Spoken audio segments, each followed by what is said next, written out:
La carta lego como, un trueno en la noche. Diego, con las manos temblando, la abrió bajo la tenue luz de una farola en una calle de Sevilla, mientras el eco de una guitarra flamenca resonaba a lo lejos. Decía, en la caligrafía rígida de su madre, no iris nuestro hijo. No vuelvas. Diego, de 25 años, había creído que su familia lo aceptaría. Había viajado desde su pequeño pueblo en Extremadura hasta Andalucía, confiando en que el amor de sus padres superaría cualquier prejuicio. Pero esa noche, solo en una ciudad extraña, con una mochila vieja y el corazón roto, supo que estaba equivocado. Sus padres lo habían dejado atrás, no solo en un sentido figurado, sino literal. Lo habían llevado a Sevilla bajo el pretexto de un viaje familiar y, tras confesarles que era gay, lo abandonaron allí sin dinero ni explicación. Camino sin rumbo por las calles empedradas, el aroma a azahar mezclado con el dolor que lo apretaba el pecho. Sevilla, con su bullicio y su belleza, parecía burlarse de su soledad. Se sentó en un banco de la Plaza de España, mirando las barcas que flotaban en el canal bajo la luz de la luna. ¿Qué hago ahora? Pensó, mientras una lágrima caía por su mejilla morena. No tenía a nadie. En I hogar, en I familia, en I direction. Solo una verdad que lo había liberado y condenado al mismo tiempo. Fue entonces cuando lo vio. Un joven, de unos 25 años también, estaba sentado a unos metros, garabateando en un cuaderno. Álvaro, con su cabello castaño liso y unos ojos verdes, que parecían reflejar la misma melancolía que Diego sentía. Llevaba una camiseta gastada con el logo de un grupo de rock español y unos vaqueros rotos. Había algo en él, una calma rota, que hizo que Diego no pudiera apartar la mirada. Álvaro levantó la vista, y sus ojos se encontraron. No fue amor a primera vista, pero sí una chispa, como si el universo susurrara. Aquí empezó algo. ¿Estás bien? Preguntó Álvaro, con un acento sevillano suave, cerrando su cuaderno. Diego dudó. No estaba acostumbrado a que desconocidos le hablaran, mucho menos con tanta sinceridad en la voz. Pero algo en Álvaro lo disarmó. No, admitió Diego, con la voz quebrada. No tengo nada. Álvaro no preguntó más. En lugar de eso, se acercó, se sentó a su lado y lo ofreció un cigarrillo.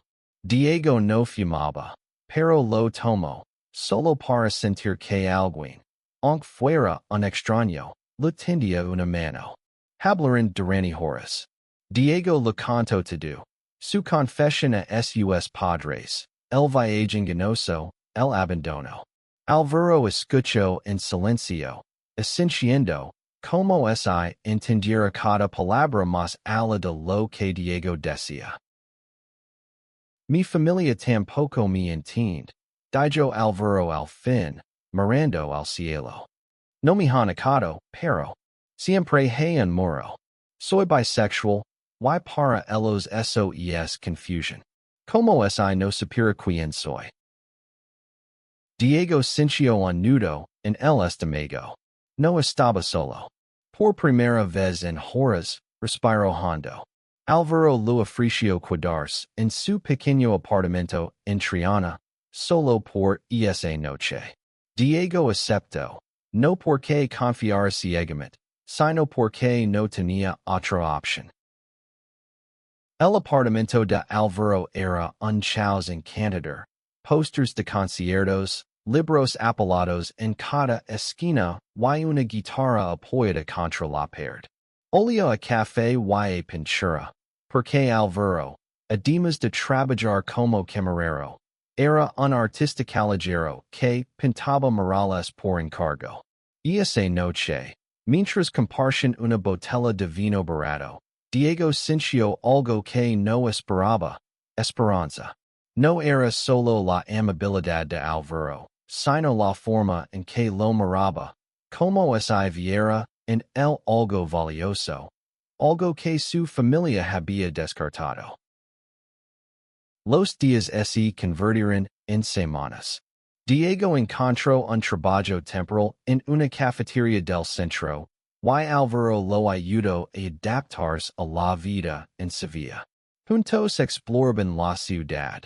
Pasaban por el río Guadalquivir, se rían en los bares de tapas y se cenaban en los tejados a ver las estrellas.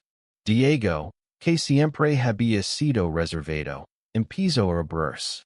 Alvaro, con su humor sarcástico y su corazón enorme, se convirtió en su refugio. Pero también había tensión.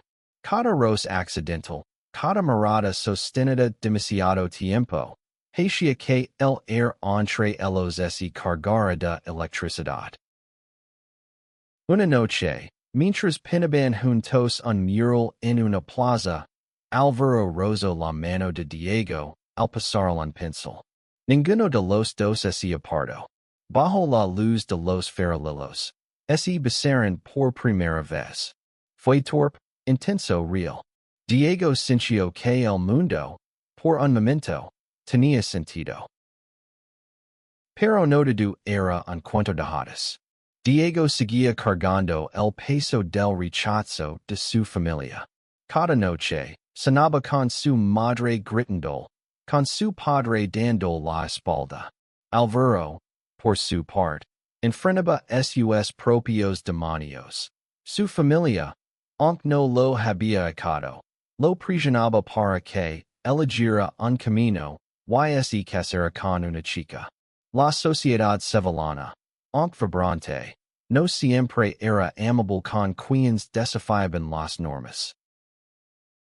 Una tarde, mientras caminaban por el parque de María Luisa, Diego confesó algo que lo atormentaba. A veces pienso que no merezco esto. Que no merezco estar contigo, ser feliz, después de lo que mi familia dijo de mí. Alvaro se detuvo, lo tomó por los hombres y lo miró a los ojos. Diego, no eres lo que ellos dicen que eres. Eres valiente. Eres suficiente. Yo estoy enamorado de ti. Esas palabras fueron un golpe y un bálsamo al mismo tiempo. Diego no respondió, pero esa noche, en el silencio de su apartamento, se abrazaron como si el mundo fuera a acabarse.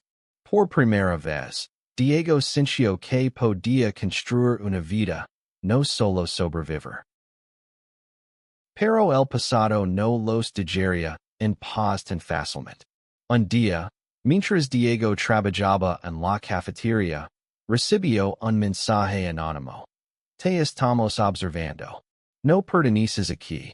El miedo lo paralizó. ¿Era su familia? ¿Alguien del pueblo? ¿O solo un eco de su propia inseguridad? Decidió no contárselo a Alvaro. No quería preocuparlo. Pero el mensaje era solo el comienzo de una tormenta que ninguno de los dos esperaba. Los mensajes anónimos continuaron llegando. Cada pocos días, el teléfono de Diego vibraba con una nueva amenaza. Vete de Sevilla, no manches esta ciudad. Él intentaba ignorarlos, pero cada palabra se clavaba como un cuchillo. No se lo contaba a Alvaro, no porque no confiara en él, sino porque temía que verlo vulnerable lo alejara. Diego había aprendido a esconder su dolor, a guardarlo, en un rincón donde nadie pudiera encontrarlo. Mientras tanto, su relación con Alvaro florecía, aunque no sin desafíos. Vivir juntos en el pequeño apartamento de Triana los obligaba a enfrentarse a las pequeñas fricciones de la convivencia. Los platos sin lavar, las noches en que Alvaro llegaba tarde del trabajo, los silencios de Diego cuando el peso del pasado lo aplastaba. Pero también había momentos de pura magia. Una noche, Alvaro lo llevó a un tablao flamenco escondido en un callejón. Bajo la luz tenue, mientras una cantera descaraba el aire con su voz, Alvaro le susurró a Diego. Esto es Sevilla. Es pasión, es dolor, es vida. Why tú eres parte eso ahora? Diego sonrió, pero en su interior, el miedo seguía creciendo. Los mensajes anónimos no cesaban. Y un día, mientras caminaba solo por la calle Betis, sintió que alguien lo seguía. Giró la cabeza, pero no vio a nadie. Solo el río Guadalquivir, tranquilo, reflejando las luces de la ciudad. Sacudió la cabeza, intentando convencerse de que era paranoia. Pero la sensación de ser observado no lo abandonaba. Alvaro, por su parte, también tenía sus propios conflictos. Su familia, especialmente su madre, Carmen, una mujer devota y tradicional, no dejaba de insistir en que sentara cabeza. En una cena familiar, Carmen lo acorraló. Alvaro, eres joven, pero no tanto. Necesitas una esposa, una familia de verdad. Esto que haces, no es un futuro. Alvaro apretó los puños bajo la mesa. No mencionó a Diego, pero cada palabra de su madre era un recordatorio de que su amor, aunque real, no era aceptado por todos. Cuando volvió al apartamento, encontró a Diego mirando por la ventana, perdido en sus pensamientos. ¿Qué pasa? Preguntó Alvaro, tocando el hombro. Diego dudó, pero al final le mostró los mensajes. Alvaro los leyó, su rostro endureciéndose con cada palabra. ¿Por qué no me lo contaste antes? Preguntó, su voz mezclada de preocupación y frustración. No quería cargar con esto, murmuró Diego. Ya tienes bastante con tu familia. Alvaro lo abrazó con fuerza. No estás solo en esto, Diego. Somos nosotros contra el mundo, ¿vale? Esa noche, decidieron enfrentar el problema juntos. Alvaro sugirió denunciar los mensajes a la policía, pero Diego no estaba seguro. ¿Y era su propia familia? ¿Y lo encontraban y lo obligaban a volver a Extremadura? La idea de enfrentarse a sus padres, a sus juicios, lo aterraba. Pero Alvaro insistió, y juntos fueron a una comisaría. El oficial que los atendió fue amable, pero no permitió mucho. Los mensajes eran anónimos, enviados desde números desechables. Sin pruebas concretas, poco podían hacer. Sin embargo, algo cambió en Diego después de esa visita. Por primera vez, sintió que no estaba yendo. Alvaro estaba a su lado, y eso le daba una fuerza que no sabía que tenía. Decidieron no dejar que el miedo los controlara. Siguieron pintando murales, riendo, amándose. Una tarde, mientras pintaban un atardecer en una pared de Triana, Alvaro se arrodilló frente a Diego, no con un anillo, sino con un pincel en la mano. Quédate conmigo, dijo, con una sonrisa nerviosa. No sé cómo lo haremos, ni dónde. Pero quiero que seas mi hogar para siempre. Diego se quedó sin palabras. Lágrimas rodaron por sus mejillas mientras asentía. No era solo una propuesta, era una promesa de que, pase lo que pase, estarían juntos. Pero la felicidad duró poco. Esa misma noche, alguien destrozo el mural que habían pintado. En la pared, con pintura negra, habían escrito. Pecadores. Diego sintió que el suelo se desvanecía bajo sus pies. Alvaro, furioso, limpió la pared al día siguiente, pero el mensaje se quedó grabado en la mente de Diego. ¿Quién los odiaba tanto? ¿Era alguien de su pasado, de su pueblo? ¿O era alguien más cercano? ¿Alguien que los vea todos los días? A pesar del miedo, planearon la boda. Querían algo sencillo, en una plaza pequeña de Sevilla, rodeados de amigos que habían conocido en la ciudad. Artistas, músicos, almas libres que los aceptaban tal como eran. Pero mientras organizaban todo, Diego recibió una llamada. Era su hermana, Elena, a quien no veía desde el abandono. Diego, mamá y papá saben lo de la boda. Dijo, su voz temblorosa. No sé cómo, pero están furiosos. Dicen que no lo permitirán. Diego colgó, con el corazón acelerado. Alvaro lo encontró pálido, sentado en el sofá. ¿Qué pasa? Preguntó. Diego respiró hondo y le contó todo. Por primera vez, sintió que no podía seguir escondiendo el pasado.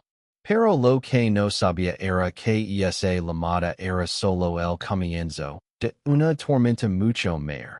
Una que pondría a prueba no solo su amor, sino su capacidad para perdonar y sanar. La noticia de la boda se extendió como el fuego en un campo seco.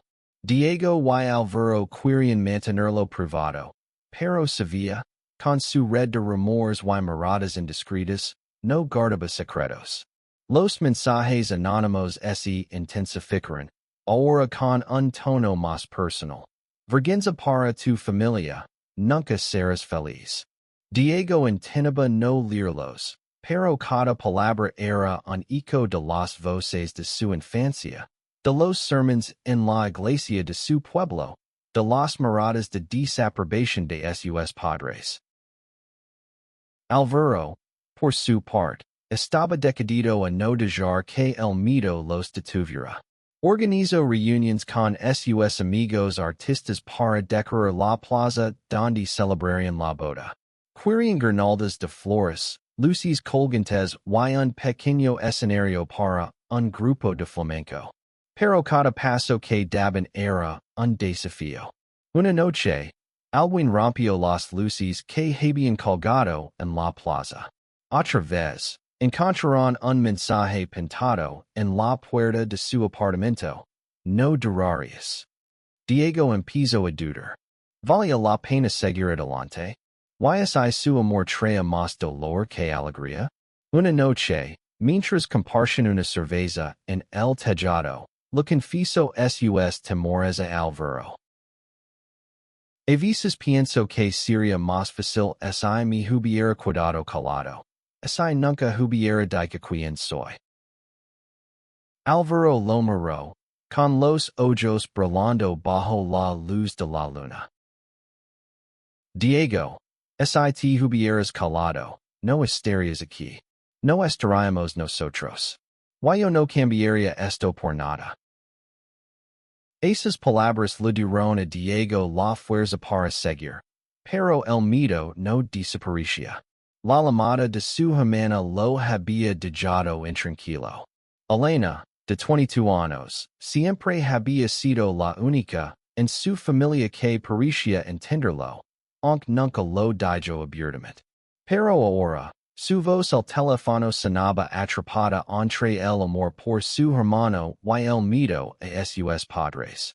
Diego no podía dejar de preguntarse si ella estaba de su lado o si, como el resto, lo juzgaba. Mientras tanto, Alvaro enfrentaba sus propios problemas. Su madre, Carmen, había intensificado su campaña para salvarlo. Una tarde, lo citó en la Catedral de Sevilla, un lugar que siempre le había parecido imponente y frío. Ali, frente al altar, Carmen lo hablo con lágrimas en los ojos. Álvaro, esto no es lo que Dios quiere para ti. Todavía estás a tiempo de cambiar. Álvaro sintió una mezcla de rabia y tristeza. Amaba a su madre, pero no podía seguir viviendo para complacerla. Mamá, yo no estoy roto. Amo a Diego, y eso no es un pecado. Es mi verdad. Carmen no respondió. Se dio la vuelta y salió de la catedral, dejándolo solo con el eco de sus pasos. Álvaro sintió que había perdido algo, pero también que había ganado claridad. Regresó al apartamento y encontró a Diego practicando sus votos, nervioso, garabateando palabras en un cuaderno. ¿Qué tienes ahí? Preguntó Álvaro, intentando aligerar el ambiente. Diego sonrió tímidamente y le mostró una frase. Te permito que, aunque el mundo nos rechace, siempre seremos nuestro hogar. Álvaro lo abrazó, y por un momento, el mundo exterior desapareció. Pero la paz no duró. Al día siguiente, Diego recibió un paquete en la cafetería donde trabajaba. Dentro, había una foto de él y Álvaro besándose en la plaza, con una nota. Esto no acabará bien. Diego sintió un escalofrío. Alguien los estaba vigilando. Alguien que sabía exactamente dónde estaban y qué hacían. Decidieron reforzar la seguridad para la boda. Contrataron a un amigo, Luis, un ex guardia de seguridad, para que estuviera atento durante la ceremonia. Pero el miedo seguía Ali, como una sombra que crecía con cada día que pasaba. Diego empezó a tener pesadillas, sueños en los que sus padres irrumpían en la boda, gritando, arrancándolo de los brazos de Álvaro. Despertaba sudando, con el corazón acelerado, y Álvaro lo calmaba, susurrando que todo estaría bien.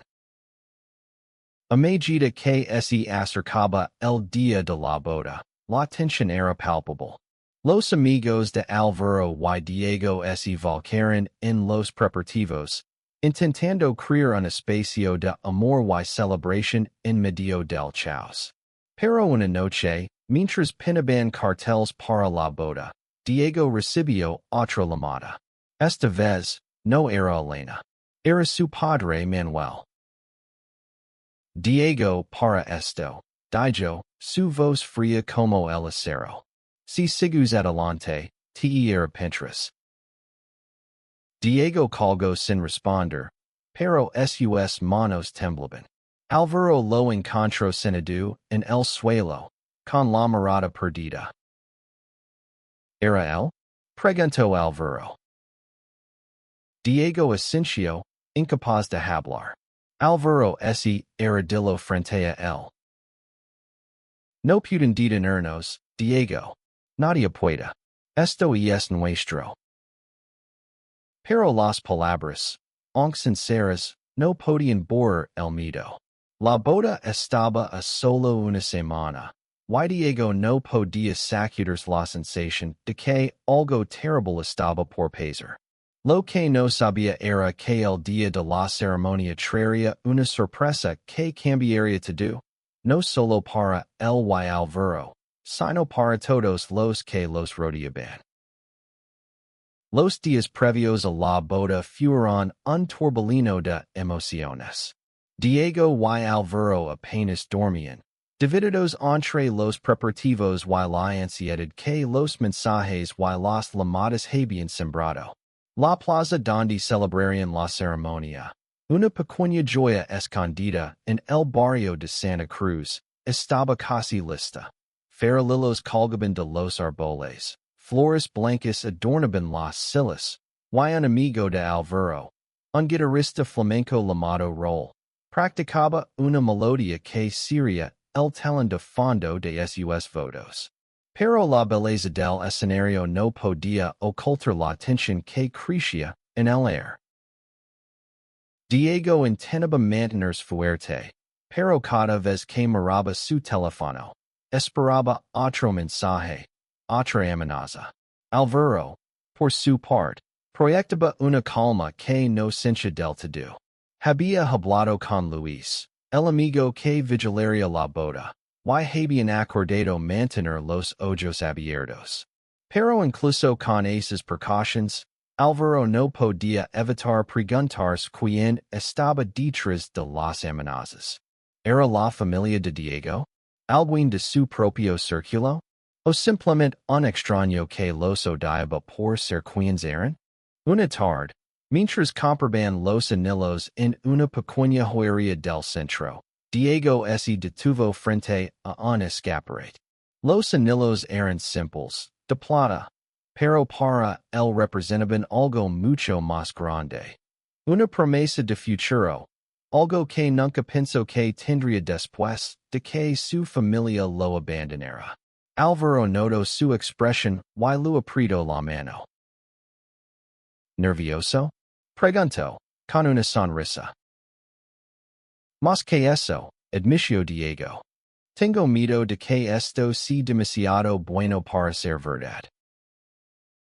Álvaro lo miró con seriedad. Diego, lo que tenemos es real. Y Nadia, en tu familia, en los mensajes, en el mundo entero, puede quitárnoslo. Esas palabras dieron a Diego un poco de paz, pero no duró mucho. Esa misma noche, mientras cenaban en un bar de tapas, una figura familiar apareció en la puerta. Era Elena, la hermana de Diego. Estaba sola, con una maleta pequeña y los ojos hinchados de tanto llorar. Diego se levantó de un salto, dividido entre la sorpresa y la desconfianza. ¿Qué haces aquí? Preguntó, su voz más dura de lo que pretendía. Necesito hablar contigo, dijo Elena, mirando a Álvaro con timidez. A solas. Álvaro asintió y se excusó, dejándolos en la mesa. Elena se sentó, respirando hondo. Diego, lo siento.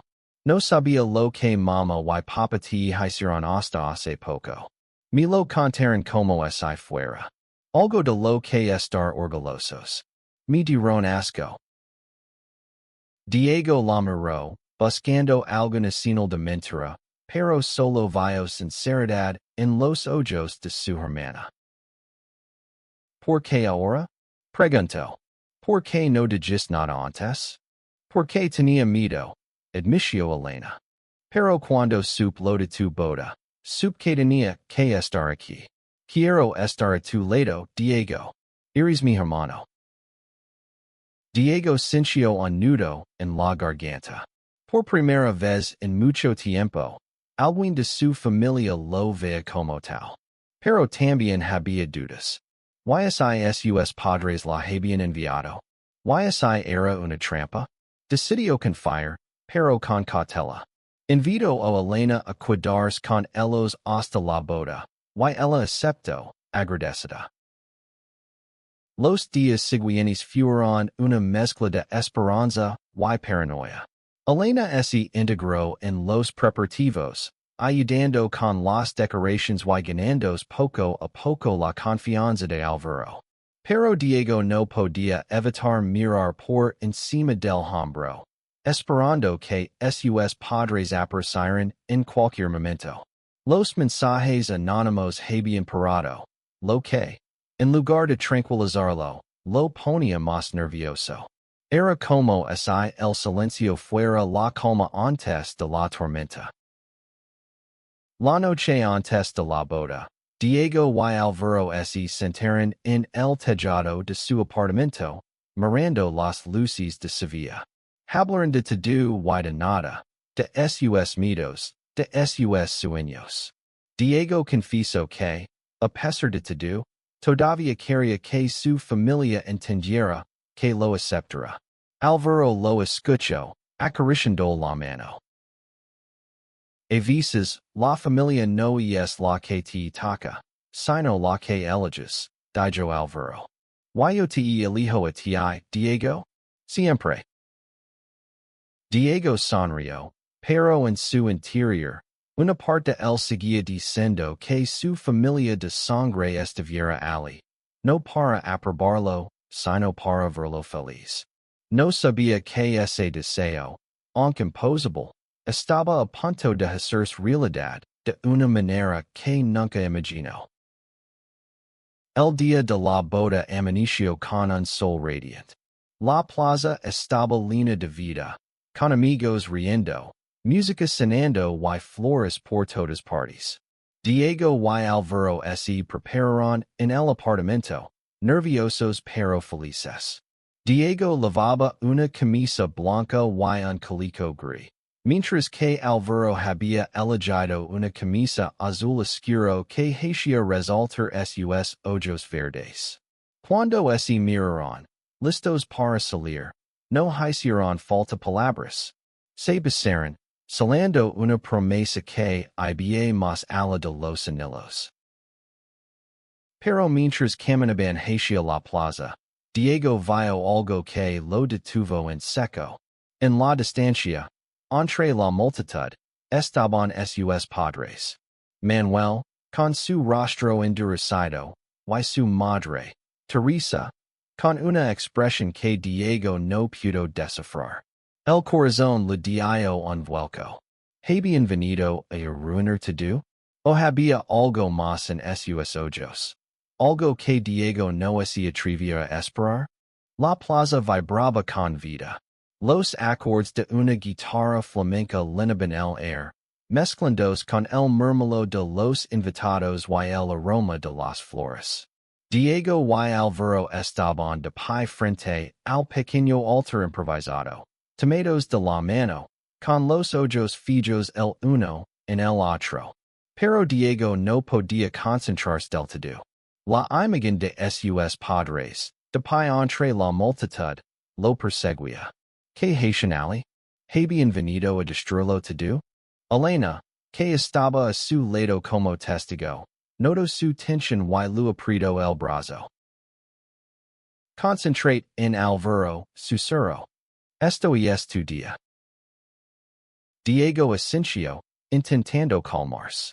La ceremonia comenzó, y un amigo cercano, un poeta local llamado Javier, ofició con palabras que resonaban con amor y resistencia. Habló de la fuerza de elegir quien somos, de construir un hogar en medio de la adversidad. Diego y Alvaro intercambiaron sus voces temblando de emoción. Diego, contigo he aprendido lo que significa ser valiente, dijo Alvaro, con lágrimas en los ojos. Permito estar a tu lado, en los días buenos y en los oscuros, porque tú eres mi hogar. Diego respiró hondo, mirando a Alvaro como si fuera la única persona en el mundo. Alvaro, me diste una razón para seguir cuando creía que no tenía nada. Permito amarte, proteger y construir una vida contigo, pase lo que pase. El aplauso estalló entre los invitados, pero Diego sintió un escalofrío. Miró hacia la multitud y vio que sus padres seguían allí, inmóviles. Manuel tenía los brazos cruzados, su rostro una máscara de piedra. Teresa, sin embargo, parecía insegura, con los ojos humidos. Diego intentó ignorarlos, pero su presencia era como una nube oscura en un día soleado. Cuando llegó el momento del intercambio de anillos, algo cambió. Elena se acercó al altar, sosteniendo una caja pequeña. Diego y Alvaro la miraron, confundidos. Esto no estaba planeado, susurró Alvaro. Elena sonrió, nerviosa. No es de mí. Es de mamá. Diego sintió que el mundo se detenía. Miroa Teresa, que ahora estaba más cerca, con lágrimas rodando por sus mejillas. Elena abrió la caja, revelando dos anillos de oro, sencillos pero elegantes, grabados con un diseño que Diego reconoció al instante. Era el mismo que su abuela lavaba, un símbolo de la familia. Mama los trajo esta mañana, explicó Elena en voz baja. No sabía cómo decírtelo. Diego no podía hablar. Miró a Alvaro, buscando una señal de qué hacer. Alvaro asintió, como diciendo, tú decides. Con manos temblorosas, Diego tomó los anillos y los colocó en sus dedos, junto con los de plata que ya habían elegido. Era un gesto pequeño, pero cargado de significado. No sabía si era una disculpa, un intento de reconciliación o algo más, pero en ese momento, decidió aceptarlo. La ceremonia continuó, pero la tensión no desapareció. Cuando Javier los declaró unidos, la plaza estalló en aplausos y vidas. Diego y Alvaro se besaron, y por un instante, el mundo fue perfecto. Pero cuando se giraron para enfrentar a los invitados, Diego vio que su padre, Manuel, se había ido. Teresa seguía allí, sola, mirando desde la distancia. Después de la ceremonia, los invitados se reunieron para celebrar. Había música, risas y copas de vino. Diego y Alvaro bailaron bajo las luces, pero Diego no podía dejar de mirar a su madre. Finalmente, reunió el coraje y se acercó a ella, con Alvaro a su lado. Mamá, dijo Diego, su voz firme pero vulnerable. ¿Por qué estás aquí? Teresa bajó la mirada, retorciendo un pañuelo entre las manos. No sé si puedo explicarlo, Diego. Cuando te dejamos en Sevilla, creí que era lo correcto. Pero estos años, vindo desde lejos, sabiendo que estabas construyendo una vida. Me di cuenta de que me equivoqué. No espero que me perdones, pero quería verte hoy. Quería ver a mi hijo feliz. Diego sintió una mezcla de rabia y alivio. No podía borrar el dolor, pero las palabras de su madre eran un paso, pequeño pero real. Alvaro apretó su mano, dando fuerza. No sé si puedo perdonar todavía, dijo Diego. Pero gracias por estar aquí. Teresa asintió, con lágrimas en los ojos, y se alejó lentamente. Diego la vio sabiendo que la herida aún estaba allí, pero también sintiendo que algo había cambiado. No era el final de la historia con su familia, pero era un comienzo. La fiesta continuó hasta la medianoche, con risas y bailes. Pero mientras Diego y Alvaro bailaban bajo las estrellas, una figura observaba desde las sombras. Era Manuel, que no se había ido del todo. En su rostro había algo nuevo, no aceptación, pero sí un atisbo de duda. Diego no lo vio, pero esa mirada marcaba el comienzo de un cambio que tardaría años en completarse. La boda marcó un antes y un después, pero no fue el final de la historia. Diego y Alvaro regresaron a su vida en Triana, ahora como esposos, con una mezcla de euforia y agotamiento. La presencia de Teresa en la ceremonia, aunque breve, dejó a Diego en un estado de introspección.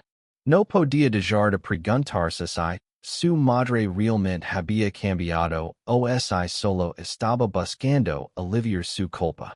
Y la ausencia de su padre, Manuel, era un recordatorio de que algunas heridas tardarían más en sanar, es que alguna vez lo hacían.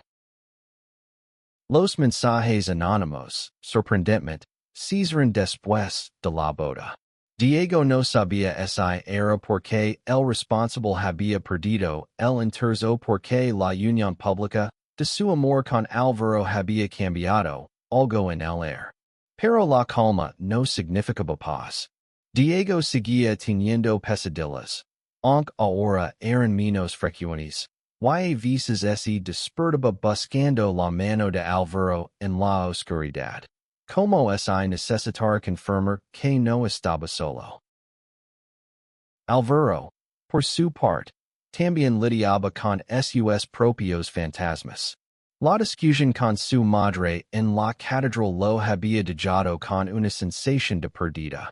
Aunque Carmen no había asistido a la boda, lo envió un mensaje esa noche. Espero que seas feliz, hijo. Necesito tiempo. No era mucho, pero era algo.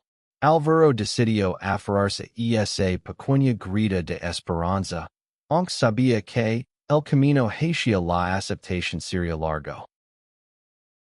Juntos, Diego y Álvaro comenzaron a construir su vida como pareja casada. Siguieron pintando murales, trabajando en la cafetería y el bar, y cenando con un futuro más grande. Hablaron de abrir su propio estudio de arte, un lugar donde artistas queer pudieran exponer sin miedo. Pero los sueños venían con desafíos. La sociedad sevillana, aunque acogedora en muchos sentidos, todavía tenía sus prejuicios. En el trabajo, Diego a veces notaba miradas de desaprobación de los clientes. Y Álvaro escuchaba comentarios susurrados en el bar donde trabajaba. Una tarde, mientras pintaban un mural en una escuela local, un grupo de adolescentes se acercó. Uno de ellos, un chico de unos 16 años llamado Miguel, se quedó mirando el mural, que representaba dos manos entrelazadas bajo un arcoíris. Diego notó su interés y le preguntó si quería ayudar. Miguel dudó, pero finalmente tomó un pincel. Mientras pintaban, el chico confesó algo. Creo que soy como ustedes, dijo en voz baja. Pero mi familia, no sé cómo decírselo. Diego y Álvaro intercambiaron una mirada. Sabían lo que era ese miedo, y esa sensación de estar atrapado entre cercanías y el temor al rechazo. Pasaron la tarde hablando con Miguel, compartiendo sus historias. No le dieron consejos vacíos, sino que le hablaron de la importancia de encontrar una comunidad, de ser paciente consigo mismo. Cuando Miguel se fue, con una pequeña sonrisa, Diego sintió que estaban haciendo algo más grande que ellos mismos. Ese encuentro los inspiró. Decidieron organizar talleres de arte para jóvenes queer en Sevilla, un espacio seguro donde pudieran expresarse. La idea fue recibida con entusiasmo por sus amigos, y pronto el pequeño apartamento de Triana se convirtió en un centro improvisado de creatividad y apoyo. Pero no todo fue fácil. Algunos vecinos se quejaron del ruido y las ideas raras que traían los talleres. Una noche, alguien pintó una palabra hiriente en la puerta del edificio. Diego y Álvaro laboran juntos, pero el incidente les recordó que su lucha no había terminado. Mientras tanto, Elena se convirtió en una presencia constante en sus vidas. Se había mudado a Sevilla, buscando su propia independencia, y visitaba a Diego y Álvaro a menudo. Una tarde, mientras compartían un café, Elena confesó algo que sorprendió a Diego. Mamá ha estado preguntando por ti, dijo. No dice mucho, pero sé que está pensando en lo que pasó en la boda. Creo que es arrepiente, Diego. Diego no sabía cómo responder. Una parte él quería cerrar la puerta al pasado, pero otra parte, la que todavía recordaba los días felices de su infancia, quería creer que había esperanza. Alvaro, siempre el optimista, sugirió invita a Teresa a uno de los talleres de arte. Diego dudó, pero finalmente accedió. Envió un mensaje a su madre, sin esperar una respuesta. Para su sorpresa, Teresa respondió. Acepto la invitación, aunque con una condición, vendría sola. Diego sintió una mezcla de alivio y ansiedad. ¿Qué significaba esto? ¿Era un paso hacia la reconciliación o solo otro intento de controlar la narrativa? Mientras se preparaban para el taller, Diego y Alvaro sabían que estaban a punto de enfrentar una prueba más. Una que pondría a prueba no solo su amor, sino su capacidad para sanar las heridas del pasado. El taller de arte fue un éxito, pero también un campo de pruebas emocional. La pequeña sala alquilada Triana estaba llena de jóvenes pintando, riendo y compartiendo historias. Diego y Alvaro se movían entre las mesas, ofreciendo consejos y palabras de aliento. Cuando Teresa entró, el ambiente cambió para Diego. Ella llevaba un vestido sencillo, y su rostro mostraba una mezcla de nerviosismo y curiosidad. Diego la saludó con un abrazo rígido, unsure de cómo sentirse. Gracias por invitarme, dijo Teresa, mirando a su alrededor. Esto es diferente. Diego no respondió de inmediato. En cambio, la llevó a una mesa donde un grupo de adolescentes pintaba un mural colectivo. Uno de ellos, Miguel, el chico que habían conocido semanas antes, estaba allí, explicando su pintura, un pájaro volando libre de una jaula. Teresa escuchó, y por primera vez, Diego vio algo en su madre que no esperaba, impaciencia. Después del taller, Teresa se quedó para hablar. Sentados en un café cercano, con Alvaro a su lado, Diego escuchó mientras su madre intentaba explicar lo inexplicable. Cuando te dejamos en Sevilla, pensé que era lo mejor para ti, para nosotros, dijo Teresa, con la voz temblorosa. Creía que estabas confundido, que esto era un error. Pero verte en la boda, verte con Alvaro. Me di cuenta de que el error fue mío. Diego sintió una punzada en el pecho. Quería creerlo, pero el dolor aún estaba allí. ¿Why, papa? Preguntó, temiendo la respuesta. Teresa bajó la mirada. Tu padre es complicado. No está listo, Diego. Pero está empezando a escuchar. La boda lo sacudió, aunque no lo admita. Diego asintió, procesando las palabras. No era la reconciliación completa que había sonado, pero era un comienzo. Alvaro apretó su mano bajo la mesa, un recordatorio silencioso de que no estaba solo. Los meses siguientes fueron una mezcla de retos y triunfos. Los talleres crecieron, atrayendo a más jóvenes y algunos aliados inesperados. Diego y Alvaro encontraron un local más grande para su estudio de arte, que llamaron Libra, un nombre que reflejaba su misión. Aunque seguían enfrentando prejuicios, comentarios en la calle, miradas de desaprobación. También encontraron comunidad. Amigos, artistas, y ahora incluso Teresa, que asistía a los talleres de vez en cuando, trayendo café y una timidez que se desvanecía con el tiempo. Un día, mientras pintaban un nuevo mural en el barrio, Diego recibió un paquete. Dentro, había una carta escrita a mano. Era de Manuel, su padre. Las palabras eran pocas, pero pesadas. No entiendo tu vida, pero quiero intentarlo. Llámame cuando estés listo. Diego lloró al leerla, no de tristeza, sino de alivio. No era una disculpa, no era aceptación total, pero era un paso. Por primera vez, sintió que el futuro podía ser diferente. La historia de Diego y Alvaro no terminó con una resolución perfecta. El mundo seguía siendo complicado, y las heridas del pasado no desaparecen de la noche a la mañana. Pero en cada pincelada, en cada abrazo, en cada taller lino de risas, construyeron algo más fuerte que el rechazo. Un hogar, una comunidad, una vida.